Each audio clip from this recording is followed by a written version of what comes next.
What's up, boys and girls? What's up, people? I don't know. I feel like no one's fucking... I feel like I have, like, for instance, 2,700 views on my last video. And I have 270 robust comments. Meaning, like, paragraphs. Sometimes they're lines, but a lot of them are paragraph. So that's a 10% comment rate. I have like a 98% like rate. I have a very passionate rate of people, and yet I don't have any views. So I was bummed out, and I was busy, and I was bummed out, and it's like, this is where we're at in society. And so much is going on, I have to talk about it, but because it's like, if I can't express how I feel and get the proper views, then I'm going to be like, no one, you know, you're being muffled, right? Maybe no one gives a shit, but I swear I was getting views, and now my views are like weird. So I don't know if I got to do another platform or in addition to this or what. I do have a lot of things cooking in that space though.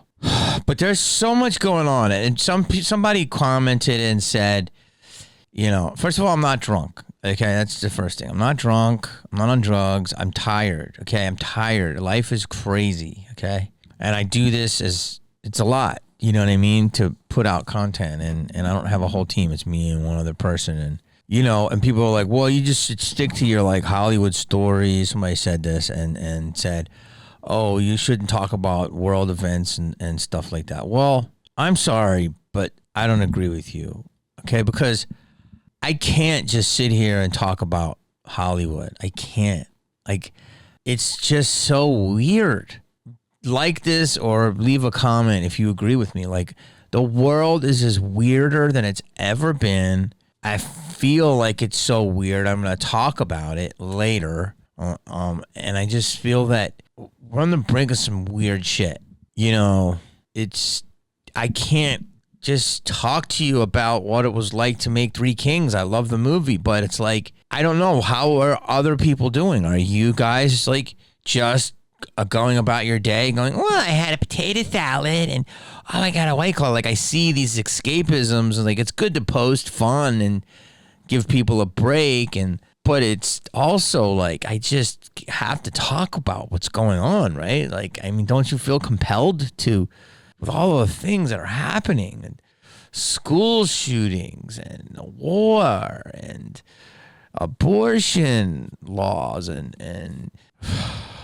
the stock market and crypto is down and people are talking about food shortages. I mean, and homelessness, and just, do you really want me to talk about, like, you know, what it was like when I did a guest spot on CSI? I mean, I love doing a guest spot on CSI, and I can do that, and I'll pepper those in for sure. I'm going to do that. But if you want, like, just Jamie that you know, that's not what you're going to get on this channel.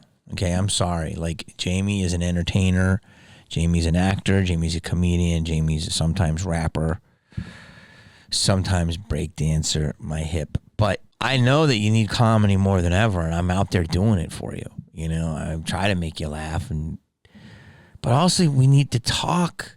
We need to connect. We need to share common experiences because things are so fucking weird. And you want, you know, one of the things that people tell me is like this real authenticness, my voice and stuff. And that's what I'm going to do. And I'm evolving. And if you don't want to evolve with me, that's okay. But just don't expect me to be who you thought I was. Let me be who I am and who I'm becoming. All right?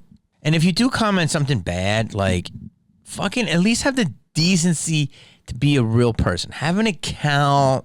Have accountability. Like, fuck, I hate it when people comment from these fucking weird ass anime accounts and shit. They're not real. Okay, so this is the first thing I'm gonna react to. I guess Putin said some shit about like having enough nuclear warheads that he could take out the East Coast. So there's this TikTok floating around, and I have to comment on it. Have you seen this? This is the NYC Emergency Management preparing residents for nuclear war. So there's been a nuclear attack. Don't ask me how or why, just know that the big one has hit, okay? So what do? There are 3 important steps that I want you to remember. Step 1, get inside fast. You, your friends, your family, get inside. And no, staying in the car is not an option. You need to get into a building and move away from the windows. Step 2, stay inside. Shut all doors and windows. Have a basement? Head there. If you don't have one, get as far into the middle of the building as possible. If you were outside after the blast, get clean immediately. Remove and bag all outer clothing to keep radioactive dust or ash away from your body. Step 3, stay tuned. Follow media for more information. Don't forget to sign up for Notify NYC for official alerts and updates. And don't go outside until officials say it's safe. This is insane. That actually, for the first time in a long time, I'm questioning my exist. This is scary. Like, there's nothing we can do. Let me explain something to you. In the 80s, Ronald Reagan and Mikhail Gorbachev, Mr. Gorbachev, Mr. Gorbachev, take down that wall. I have to work on the impression, but this is fucking crazy. New York City today, not a lot of people have seen this, put out an ad that if there was a nuclear attack, here's what you do. Stay inside, which, by the way, yeah, you can stay inside of what? Your plasma. That's all. When a nuke comes, your fucking plasma. That's it. You just keep your nervous system intact while your bones melt. Like, this is fucking crazy. And then they're like, take off your clothes and put the nuclear clothes outside. What? Oh my God, that is fucking scary. No amount. I mean, they said if you don't have a basement, okay. In the 80s, Ronald Reagan, Mr. Gorbachev, will tear down that wall. Like, there was a huge threat, at least we thought there was, in the 80s of a possible nuclear attack. And there was a movie. What they did is they did ABC did something called the Sunday Night Movie. And I was in 8th grade, and I remember it being 1984, and I was in church, and you see all the iconography and all that stuff, and Jesus on the cross, and the priest was giving what they call a homily, meaning he read from the Bible, and then he gives his sermon after, and he talks about it. And he said, tonight, I want everybody to watch this movie called The Day After. And it was almost 40 years ago, and I was 13, and ABC, it was only 3 networks. So you got to remember this. ESPN was like a basic cable channel. That was it. It was ABC, NBC, CBS, PBS, and like a HBO kinda. Like, it was, there's nothing like we had today. Nothing. Okay. So when you watch something like this, it's, Super Bowl ratings, and it's ABC The Day After, and the whole movie was about what happens if we get hit with the nuke. And it was about the fallout, and it was about going underground, and it was about how to survive, and all of this shit. And I forget who stars in it. You can look it up. And for that part, like, MTV, well, we had MTV. Yeah, we had MTV. MTV was just starting to get really good. We had a little bit more than I said, okay, but it was really, everything was fringe players, and it was like the 3 big networks. The movie The Day After came on a Sunday night, and it was like a 3 or 4 hour movie. It was like the last big one that ABC did like that was Roots. Roots was like a 6-night event. It was like the biggest television event in history. You know what I mean? Like Super Bowl. Bigger. Roots was bigger. And this was huge. This it was like, I don't know, 75 million people watched it. Like half the country watched it. And it was fucking scary. And I was 13, and, my mom, I watched it with my mom and my dad, and we're all like, my dad's like, well, hope it don't happen. We'll get ready to stay in the basement. In our neighbor. Like, this is what you do. You watch it, and you go, hey, Bill, think about that? That was some crazy stuff, huh? Like, eating a Cheeto. Like, you go to your driveway, and you eat a Cheeto, and you shoot hoops and talk about what you just watched. Like, that was the world then. People talk to each other. I get mad, man. And now this is crazy. So this TikTok, this person says that, this is basically a preparation to get us used to the fact, priming, predictive programming, whatever you want to say, that we could have some shit. Could we have some shit? Sure. I know somebody that just bought a lot of property in Idaho. There's another place in like North Dakota that has I'm actually thinking about that. Like, I'm actually thinking like, how do I get underground? Then I was driving on Wilshire Boulevard today, and I'm like, what happens when I come up? Like, what if it's just a wasteland? Like, what happens if something did happen and you just see people? Like, they're not there. Think about that. That's crazy that I'm thinking this. And I didn't think that much of it when I was 13. I just thought it could happen. And it was very fear-based, and it was about, MTV, Kurt Loder, like I said, ABC. The threat of nuclear war, and then Reagan created something called Star Wars. It was supposed to intercept nuclear missiles. And look, I guess Hiroshima, which was a horrific thing on humanity, was considered a nuke. I mean, it was just devastating. But the planet didn't blow up. But that doesn't mean that people didn't die. And it was fucking horrific. And I'm not trying to do anything, minimize any of that. All I'm trying to say is, I guess you can do spots for nukes. I don't know. I have no idea. I would assume if a nuke happened, it would be done. I mean, I would think that a world leader would be egomaniacal enough not to want him to die. But I guess they could do it, look, and then go to their bunker. But again, you're living in fucking squalor. It's just weird, man. It's so fucking weird. It's a weird time. That's weird. Like, so there was a nuclear attack, and that's the ad. Think about that. That's insane. Like, all bets are off, man. All bets are off. Like, subscribe, comment, talk to me. I was told recently by one of my very good friends that I'm coming off a little right-leaning, even more aggressively right-leaning.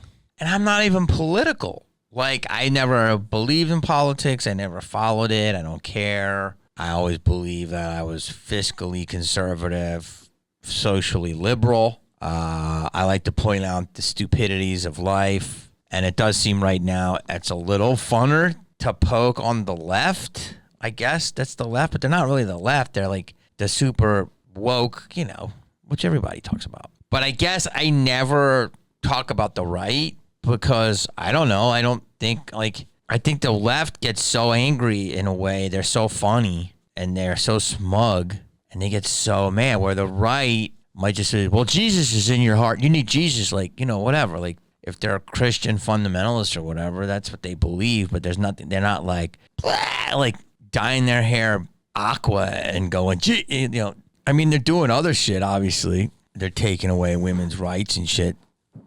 I don't know. I don't know what to say about it. All I'm saying is I'm not right. I'm not left. I literally am a person that I'm a deducer. I look at a situation and I break it down, and I'm not scared to go with an unpopular side because that's what we have to do. Okay, we have to use our own mind and not be groupthink. And so I don't listen to anybody that says, "Oh, disinformation and all that shit." I'll let you know. I'll let you know. And people are crazy, I mean, they're not crazy, but they're, they start calling all these names, and then they discredit you. You understand? Like, when someone calls you crazy or nuts or some kind of conspiracy theorist or whatever, that's just a way to just take you out of the game. You understand that? Oh, that's just a label. Blah, blah, blah. There's a label face. So I always tell people, don't be logic. Don't be loyal to the label. Be loyal to the logic. That's the biggest problem we have. Okay? People are like, well, that's my sister. And, you shouldn't talk to her like that. Well, your sister's a dumb drunk who's on Truly. Well, that's my sister, man. I don't give a fuck. Your sister's a fucking idiot. Well, that's my wife, man. Don't talk about, well, your wife's a drunk asshole. Or that's my husband. Well, your husband's a fucking abusive prick. Like, I don't care about your labels. Oh, that's my mom. Well, your mom's a fucking cheap bastard. I don't know. I don't care about your fucking label. I don't care about your label. I don't care about any of it. All I care about is logic. That's the problem we have in this world. This world is one big enabler. That's why we have so many fucking problems. which you don't have to have because people are loyal to words and labels and ideas as opposed to common sense. So I'm going to approach something from two sides. I'm going to react to two different stories about it. And I have to thank my producer for giving me this other side, because I do think this side, the first one I'm going to show you is where I would usually go and poke fun at it. And it's because sometimes it seems outrageous and there's so much fighting going on with it. But the other side is a very, very real consequence. So I have to talk about the ugliness as well. And so I have to be down the middle. If I'm going to be this person that says he's like that, I'm going to have to do that. So this is what I'm going to try to do in this video. I'm going to try to present both sides and tell you where I stand. So the first, it has to do with a topic that you can't talk about, which is trans. It's a very popular topic. Okay, this was a town hall media, and this was, there was some type of senator having a discussion, Senator Howley, and there's a tense exchange. So I'm going to react to this video. You've used a phrase, I want to make sure I understand what you mean by it. You've referred to people with a capacity for pregnancy. Would that be women? This is how we were raised. We were always taught that women, there was two genders, male and female, different chromosome, the thing, the plus sign and the arrow. And this guy, coming off of that skill set of what he was raised on. Now, there's been a lot of changes, so this is where it gets heated, but you have to understand that that's our baseline, okay? So why there's so many people making fun and laughing is because it's like, the baseline. Start from the baseline and understand. But it's when people go into this, how dare you, that this is where the trouble happens. So he came at her. So listen. Many women, cis women, have the capacity for pregnancy. Many cis women do not have the capacity for pregnancy. There are also trans men who are capable of pregnancy, as well as non-binary people who are capable of pregnancy. So this isn't really a women's rights issue. We can recognize that this impacts women while also recognizing that it impacts other groups. Those things are not mutually exclusive, Senator Hawley. Oh, so your view is that the core of this right then is about what? So I want to recognize that your line of questioning is transphobic, and it opens up trans people to violence by not recognizing that. Wow, you're saying that I'm opening up people to violence by asking whether or not women are the folks who can have pregnancies? So I want to note that 1 out of 5 transgender persons have attempted suicide. Okay, hold on a second. This is where the issue starts, okay? People are going to be so specific that's what we have to, do you want to break it down? So this senator is holding his own, and this woman is holding her own, coming after him. Clearly, I was raised like the senator, and I was like, hey, this is what this is. Okay, this is what it should be said. They're doing it wrong. He should have went deeper, but she said, he said, who's capacity against pregnancy? Women? And she said, yes, and transgender men and non-binary. Okay, let's just be very specific here. Yes, transgender men who still have the original women parts who've transitioned. So now they're men or they're becoming men. Either they identify as a man, they feel they're a man, or they actually, I don't know if they did the whole surgery and then become a man and still be able to have a baby. I don't know enough. I don't think that's true, but maybe I'm wrong. I don't know if you can have, if you transition and you get a penis, I don't know if you can still have a baby. I'm not being a joke. I don't know. I would assume no, but I'm not a fucking doctor. So she's like a non-binary. Non-binary, I think this means you don't subscribe to anything, right? So whatever you got down there. You can say I'm non-binary, but you got a pussy. I'm just going to say it. You can say I'm non-binary, you got a dick. You still got something. Even though you say you're this, nature did that. Okay? So she's like, I just want to the court that this is transphobic. I understand what she's saying, that you're not saying they exist. But he should have said, yes, I understand that women change to men, and they still have the potential to have a baby. But the baby is being born out of the female part of them. It was her, okay? And then she became a him or a them. That's and if she fought back on that, then we're just going to fight, because you have to admit that. You have to admit that whatever you transition to, at some point, I was never raised. That's the movie Junior, okay? I was never raised that a man can have a baby that was born, biological man with a dick and balls, having a baby. I do know that the new man that transitions from women to men can do that. And that's fine. That's great. But I think she needs to acknowledge that, yes, people that have changed. And I think that he needs to say, okay, you're saying so people that have now gone to the next step. But then when she says it's transphobic, I guess I can see her point, but I see his point too. It's like, yeah, he just said, you're making them violence, which I understand. Okay, we're going to get to it. 1 out of 5 people who are trans have attempted suicide. Is that true? That's terrible. That's terrible. I'm sorry. I'm very sorry. So we can't talk about it? Because denying that trans people exist and pretending not to know that they exist. I'm denying that dangerous. trans people exist by asking you if you're talking about women having pregnancies. Do you believe that men can get pregnant? No, I don't think women can get So pregnant. you are denying that trans people exist? And that leads...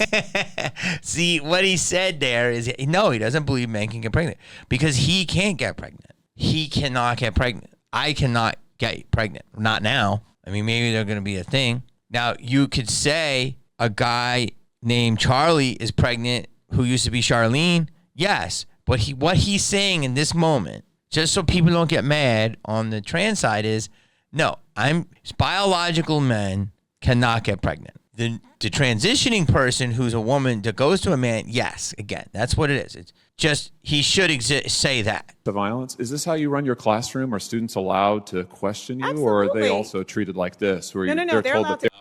I mean, he's wrong there that it does lead to violence if you put people on the fringes and treat them like freaks 100%. They're opening up people to violence. We have a good by time in my questioning. class. You should join. Oh, I bet. You might learn a lot.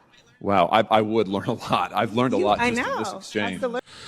That's pretty much, this is making the rounds. And look, at first glance, immature me would laugh, and I understand what he's saying, and she's getting really heated. I understand what she's saying, but the world is changing, and you got to adapt. And so old me would have did that there and said that and ended the video. But let's talk about what she said, and someone sent this to me, my producer, and read this to you right now.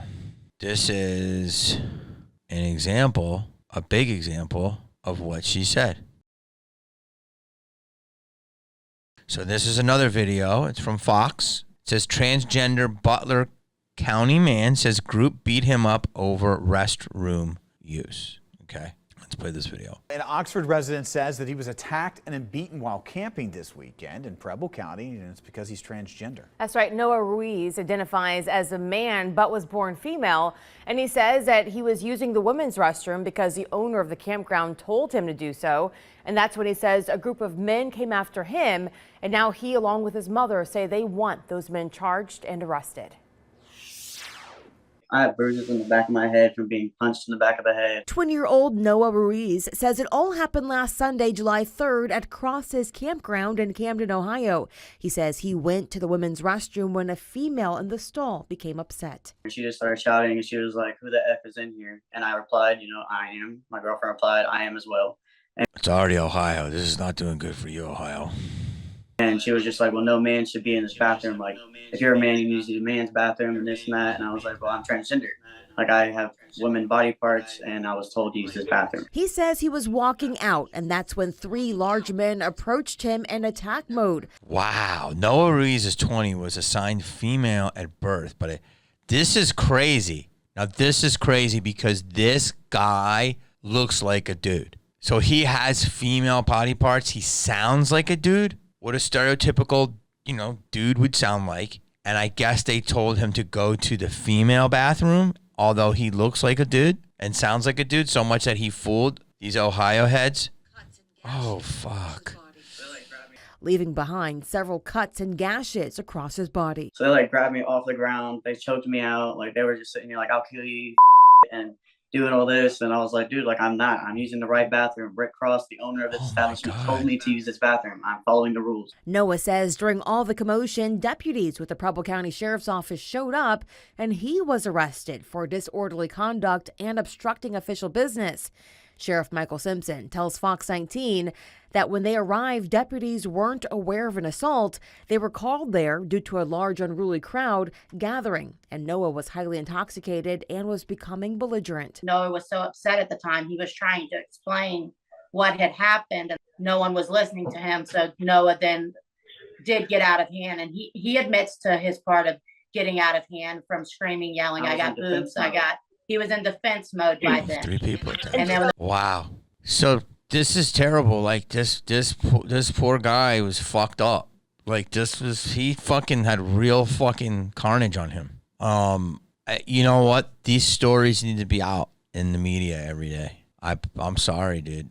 I'm so sorry that happened to you. Like, but what's crazy is, like, if I were to meet that person, Noah, he looks like a man. Like I don't know if he still has female body parts. I think he does. Maybe he looks like a man, like the hair and the beard and stuff. I don't know if how that happened, hormones or natural or whatever. I don't know. It says he's assigned female at birth, has female body parts, goes into the female restroom because he was told to. He has a girlfriend, and she was with him, and then the lady screamed and said, "You're a man," and then people came in and thought he was a pervert and all that stuff. Like that is as real as a video I've ever seen with this, and I haven't seen enough of those. Like that would confuse me. Like I would be like, "What's up, man?" Because the book by the cover thing. So I'm ignorant. I apologize to anybody that feels threatened by stuff like this. Like that is fucking. I'm ignorant. Like I knew stuff happened, and I knew a lot worse stuff happens. But this poor guy goes in the bathroom. He looks like a guy, and the women don't understand it, and fucking meatheads come, and I don't know. They're trying to say Noah's drunk too. I don't know enough about it. But look, at the end of the day, this is going to be a rocky road for a minute. And I think that if I was a person that was like that, whatever I looked like, that's what I would do. I don't know. It's got to be fucking horrifically terrible that if you have to sneak around and use a bathroom that you don't look like you belong in, traditionally how we were, it's like, it'd be nice if everyone said everybody welcome, but not every place is LA or New York. There's a lot of places like Ohio that are still ass backwards. I love a lot of Ohio, but that's an ass backward thing right there. But it doesn't say it wouldn't happen in Bakersfield. I don't know. Maybe it would. I don't know. I'm not saying California is the only place, but look, it's just, so there's an example of like the media put out this one clip, and there's an example of the woman's like, there's real violence right there. So that poor kid, strong. He's a strong-minded individual because he went home. He's fighting back. He's got his mom there. His mom looks very loving, very supportive. And I guess, people like me have to play more both sides. I definitely have to if I'm going to talk about it. And that's crazy. That's fucked up. I'm glad he's okay. They should arrest the people that did that. That's fucking assault. No matter what, that's assault. Man or woman. Whatever restroom, that's assault. Like, dude, no, you should start suing. So there it is. I don't know. At the end of the day, every place is not going to be educated on shit. And it's like, you got to fucking, this poor guy. So there's an example of me not showing the whole side and now seeing it and now like feeling like, oh, maybe I don't want to joke. You know what I mean? So if that baby little convert right there, like in my mind of like, well, maybe there's other fish to fry. I'm not saying I shouldn't be able to joke about stuff in the transgender movement, but yeah, I could, listen, all the stuff they put in the media is the guy at the Wii Spa. They put other stuff in. They need to show fucked up shit. Maybe I'll get fed it more because I was sent that story by my buddy and I watched it. So maybe the algorithm will send it to me and educate me more. So there it is. I'll try to do this on everything. Both sides. We got to know each other's stories. Everyone's got to know each other's story. Everybody wants to be seen. And there's a difference between like libs at TikTok and that guy. Like this guy from that article looked, I feel bad. So listen, be good to each other. I just got to read this little bit of this story. It's, again, I'm catching up on everything, but I mean, so much is going on. No one talked about the fact that CERN on the 5th of July and found 3 new particles that they didn't know existed. And a lot of weird stuff has been happening. I don't know if you see on TikTok, people getting those weird ass, look like they're transparent. I know. That nuclear ad from New York is Hunter Biden shit. Fucking cows died a while ago. So much is happening. So did you read about the Georgia Guidestones? Obviously you did. The Georgia Guidestones are these stones that were put there. I don't know who. A lot of people talk about them, and the main thing they talk about is one of the rules in the Guidestones is to keep the world population on 500 million or under. So that means about 91% of us have to go, according to these stones. And someone blew it up, and now they knocked them down completely. So this reaction is to an article, talks about underneath the Guidestones, there was a box. It was it was called a time capsule. I don't know when the Guidestones were made. A lot of people in the conspiracy community don't like the Guidestones. Other people just think it's a tourist attraction.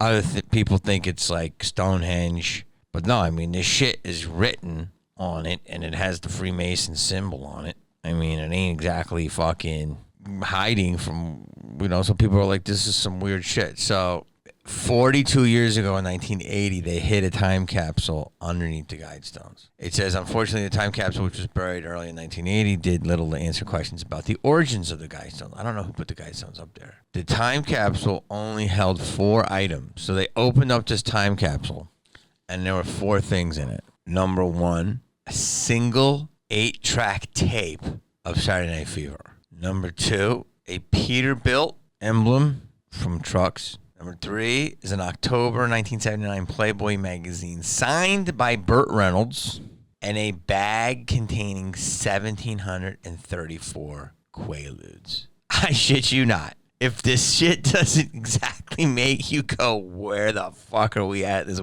CERN, Mandela effect, time shifts, everything is just a little bit off. Maybe this video is going to be called How Weird Is Everything? And the person who opened it up, the sheriff's department or whoever did it, they said, Albert County Historical Society said, we really don't know what to make of the assemblings of the items, Charles Smith. It will take weeks to determine the common thread that runs through these items. The current street value of the Quaalude bills is in range of $2 million. Yeah, because those Quaaludes went out of business. Ooh. Sheriff Melvin added, after testing the GBI plans to release the 1,000 Quaalude bills back to the sheriff's office, where they will be destroyed, which is fucked up because Quaaludes are supposed to be amazing. So think about it. It's an 8-track tape of Saturday Night Fever, which is one of the greatest soundtracks of all time. So maybe if it's a representation of like Americana pop culture to the aliens, I don't know. You can't go wrong. Burt. Well, at the time, actually, think about it. It buried in 1980, so actually that's makes a lot of sense now. They couldn't put like an iPhone in there. So this doesn't seem that weird now. I'm an idiot because it was 42 years ago. So at the time, Saturday Night Fever, Playboy, Burt Reynolds was the biggest movie star. Saturday Night Fever was #1 movie. Peterbilt was like a truck people loved, and everyone took Quaaludes. I think the whole common thread with this whole thing is it was buried in 1980. I'm sure if it was fucking buried in 2022, you'd have an iPhone 14 and a TikToker. I mean, if you had an 8-track tape now, that'd be pretty interesting. Those Quaaludes, that's worth a lot of money. I can't believe they're going to destroy them. So that was underneath the Guidestones. Why? Because we're living in an upside-down world. It's literally like fucking... It feels very much eerily right now, the world in LA feels just off right now. And the closest I can describe to it is the Rodney King riots in 92. When the riots happened, I lived in Koreatown. And the Korean guy was on his roof with the guns, shooting down people that were stealing his stuff. That was like a couple blocks down from where I lived. I lived in a very sketchy building. That's where I came up with my Beetlejuice character, because the landlord talked like Beetlejuice. He was like, hey, man.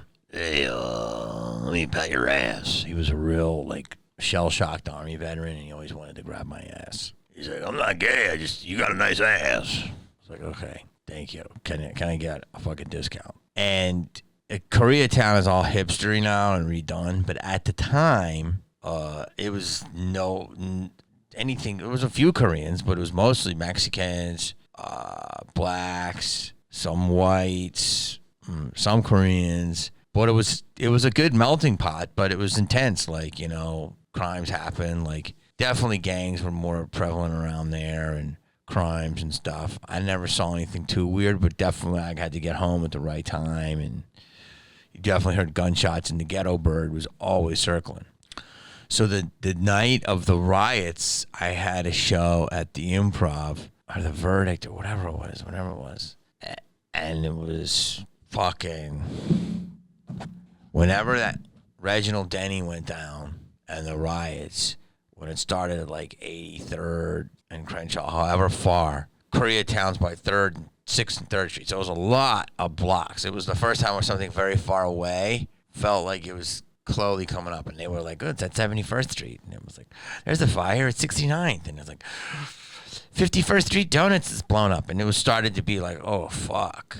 I remember walking down the street and seeing like, there was a lot of tension between white people and black people, and I was a black guy I always just saw and like nod to, and we nodded, but it was weird just because we didn't know, like, you know, it was really, people didn't know where they stood, like what, even though we weren't involved, just because we were white and black, it was like a little moment of like, what's up, you know what I mean, like we good, like it was, the images of the TV were crazy.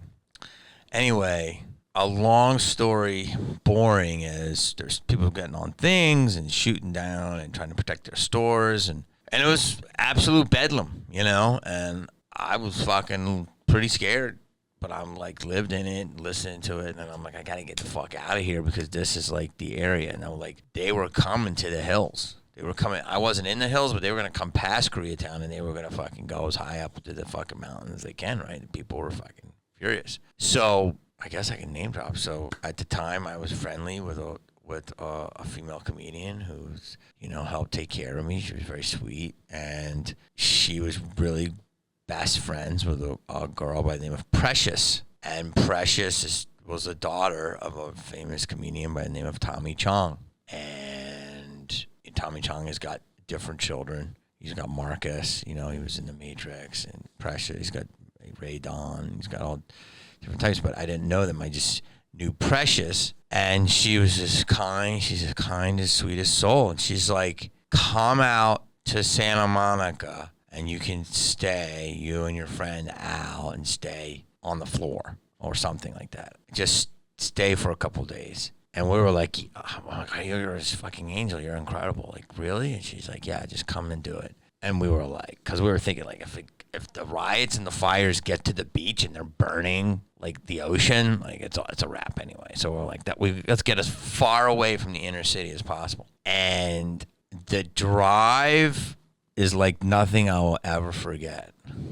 So starting at 3rd and Normandy, if you know LA, you know, and just trying to get to Santa Monica, might have took us 7 hours. I don't know. We left early in the day, and it was all day and night. It was just traffic jam after traffic jam, and people on buildings, and you saw those Korean guys with the guns, and places were looted, and fires were going. Like, it was a fucking war zone. And I just remember seeing people on the street, people throwing bricks at windows, no one stopped. Like, it was the National Guard didn't get here yet, but they were on their way, and cops were like trying, but they were like, this is just too much. You know, it shows you when people rise up, what they can do. Like, they can take out the powers that be. And just things were on fire. You know, imagine driving during the day and it's just things on fire. People are busting out stuff. People are running in and out of stuff. It looked like a war zone. It looked like a zombie movie. And I'll just never forget, we just inched along every hour. Like, it took us 8 hours, 9 hours maybe, which would be a 40-minute drive. And I remember when we got to Sunset, I think there was different people having like I think the Laugh Factory had set up something. They're like, everybody calm down, be peaceful, and like people were on roofs saying it's okay. And we went, and I'll never forget, on the top of Tower Records was like this total hippie band, just like some unknown people that were like musicians smoking a joint, beautiful girls, beautiful guys, and they were just literally painted in peace signs with tambourines like us 1960s, and just saying love, love. And it was like a fucking beacon of hope. People were like, yes, and they were just doing that. And other people were out the window with peace flags. So it was crazy. It was like you would hear helicopters and all the stuff, and then you would see, and other people in the streets just throwing rocks. And anyway, we went to the beach and just fucking hid and waited in. There was always these curfews and all that shit. Fucking grabbed food and just sat in front of the TV and fucking waited. There was no internet until eventually, like a couple days, and then we started venturing back in and cleanup process began. But what I'm saying, at that time in LA, 1960. It was about almost as long as it's been from that to now is how long it was from the Watts riots, which I heard was like that too. And I just think LA is in a bizarro place. I see more tents of people just straight up just setting up a shop right here, just right in front of Gelson's, just setting up shop, just smoking a cigarette, just fucking putting a tent. That's it. Like, no one's gonna do shit. Like in front of Gelson's, which is like a really nice supermarket and a hipster part of town, and it's hidden. It's just, it wasn't your average run of the mill person of like what you would see in the street. This looked like an old army vet who was like fed up, and he's like, fuck it. He just had an ashtray. He set up shop. He's displaced by society. Something terrible happened. I don't know. But he looked very of sound mind, and he had like literally like a ham radio, and he was just listening to it, and fucking had a killer tent, and he was gonna sit there. No one's gonna fucking get rid of him. I saw a girl in Hollywood, pretty young, like early 20s, cute, not that dirty, just walking in traffic, just loopy, looked like, I don't even know what drug she was on. I see other people just walking the blankets across the street in traffic, not even looking if the cars weren't aware. They'd be popped. I saw a whole new tent city on the side of the freeway. Cahuenga has got about a mile of campers that are just stuffed with more and more junk on each. And just, I see people screaming at each other. I see dead streets. And I see people walking. I see people throwing stuff at each other. I see places that I love that are completely just closed. And then I see some places with clubs, which is kind of crazy that they're just having a club night. I see a lot of restaurants closed by 10. You can't get food. And then I see, when I go into certain places, certain foods out. We ran out of this. We ran out of chicken wing. We ran out of that. We ran out. So it's just got this eeriness in a different way. It's this slow burn. I mean, and yesterday I went to 7-Eleven, and God rest everyone's soul, man, for Slurpee Day. Like, I love Slurpee Day. And then I read after I came back that it happened the night before, and it wasn't in LA, it was in Ontario. It's about 40 miles from here. But guy went on this horrific murder spree, just killing every cashier, to the point where 7-Eleven was like, you should shut down for a few days. Like, I never think weird shit when I go to 7-Eleven. Like, I just go in, so it's just weird. It's just weird. Like, it's weird. Like, and I talked to my buddy who's a fucking really good chef, and he's like, dude, he's been here since he was 10 years old, and he's like, it's weird, bro. It's fucking weird right now, and I've been here for over 30 years, and I'm like, it's weird as it's ever been, right? He's like, oh yeah, it's the weirdest it's ever been, and I talk to natives, and they're like, yeah, so it just feels, I'm sure the whole world feels like this. I'm sure there's going to be people in Texas, no, I did, and whatever. I'm sure there's going to be people like, come, we're not. But I'm sure this is happening in a lot of places. There's a ton of uprisings. There's the Dutch uprising. There's the Italians that were breaking a doctor's office. I don't know if you saw that because they didn't want to talk about the vaccine side effects. There's a Swiss farmers uprising. There's what's going on in Sri Lanka. There's Boris Johnson retired, was edged out. Former PM of Japan was murdered. Like, it's just fucking dark. These fucking cops from Uvalde, Texas, and just body cam footage. There's just a darkness covering this planet right now. And I talked about CERN like you think I'm crazy, but they talk about the dark matter, man. They talk about the dark matter. And I don't know, man.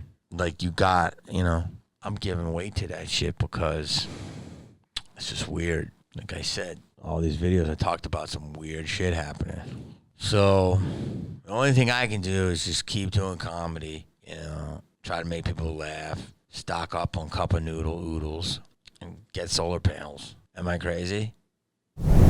So this is an article from the New American, and it's about a SUNY professor. This came out about 5 months ago. I'm sure you guys read it or heard of it. And basically, it's a professor who is at SUNY, S-U-N-Y, Fredonia. The professor is Stephen Kirshner, who discusses the topic at length in multiple videos. Another taxpayer subsidized university is dealing with pro-pedophilia professor who thinks nothing is wrong with adult and child sex. I can't even read it. So I'm going to react to this clip. Right. Because this seemed to be like a paradigm case. There's actually some meta-studies which seem to suggest that in some cases, at least with regard to adult males and underage males, that it's not harmful, or if it is harmful, we can't decide whether the harm is due to the sex itself or the fact that society goes berserk over it. And so one of the articles I was reading said, look, this is wrong. We don't need to know whether it's harmful. The empirical question of whether or not there's any long-term harm we could track on this is really beside the point. And I was kind of struck with the question. I thought, well, it's not obvious to me why that is. Right? I mean, the standard kind of other argument is that it's a right infringement, and I wasn't sort of convinced by that argument. And also when it comes to hebephilia rather than sort of adult child sex, so sex with like young teens, it's not clear to me. I mean, look, there's at least some reason to believe that. He says pedophilia as opposed to young sex, which is sex with young teens. Isn't that still pedophilia? The right infringement case that we don't get, they can't give their valid consent, and therefore it's wrong in virtue of being a right infringement. And there's a view that it's exploitative, that even if it's not harmful, and even if it's not a right infringement, it's somehow an exploitation. Right. I've heard all these. Yes. Okay. Right. So those are the three dominant arguments. And none of these convince me. So me neither. The harm argument, well, there's actual empirical controversy over this. Sure. Yeah. On the rights-based argument, I think, look, we make children do all sorts of things that we don't want to do. Right? Thank you. We make them go to church. We make them go to the temple. We tell them to go to school. They got to go to the dentist. They got to go to their. Oh, so just make them fucking do something else that I can't even fucking say because. This sister's ballet recital. And we don't care what they say. And they want to do things. We say no, right? They say, I want to stay up and watch, Creature Feature on WPIX until, 2 in the morning. Say, well, it's tough. That is all a child's life is coercion. Right, that's right. Is coercion by adults often to make the child do something for the adult's pleasure only. That's exactly right. Yeah. You say, you're going to go to your great uncle's funeral, even though you want to go, and even though it's not in your interest. Right. So the rights-based argument's a little bit hard to follow. In addition, at least in some cases, certainly with regard to hebephilia and sort of. Wow. These two guys are talking about basically sex, why sex with underage children is frowned upon. Why is it frowned upon when you make a kid do other things in his childhood he doesn't want to do, or she doesn't want to do, or they don't want to do? Oh, you got to go to school. They don't want to do that. This is fucking insane. This is what's going on in our world right now. Do you understand? This is a school professor talking with another dude who you basically are both saying, hey, man, we want to get with the kiddos. It says SUNY University is aware of the video posted online involving one of its professors. The views expressed by the professor are reprehensible and do not represent the values of SUNY. They are solely the professor's views. By the way, the professor still works there. I don't even fucking want to even cover this. This is insane. Like, this is just fucking insane. This is what's going on. Our society is sexualizing itself more and more every fucking day. And it's like, what is sacred? This is a fucking the worst crime in humanity. It's fucking being talked about by a professor at a college that he's still working at? Are you kidding me? Which makes it even worse because he's a person in authority, like an academic. So they're considered like authorities on things and like the broader thinkers, but they're really just hiding behind that shit. So their real creepy fucking self can come through, but they got this shield of false academia. Our society is, am I old? I feel like our values have just gone. This is like, I do feel like they're trying to normalize. I don't even know if I could say it. Feel. I think people are really trying to normalize that. Like, because that's why this whole thing is like, well, this is how, you know, I feel. And that's the problem. That's the problem with accept me culture. When there's no pushback, it's like, hey, well, this is who I am. Accept me, you know.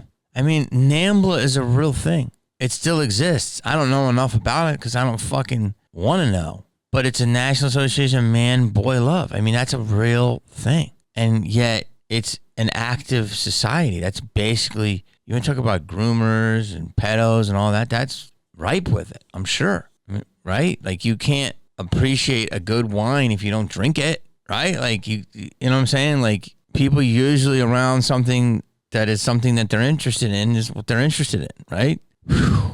We're in insane times, man. It's just going to get weirder and weirder and weirder. And everyone's got a video. Everyone's got a profile. Everyone's going to think Andy Warhol was a brilliant genius.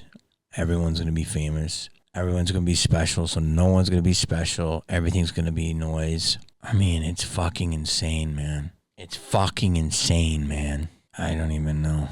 I'm too tired to react to this fucking insanity. Like, subscribe, comment. Peace.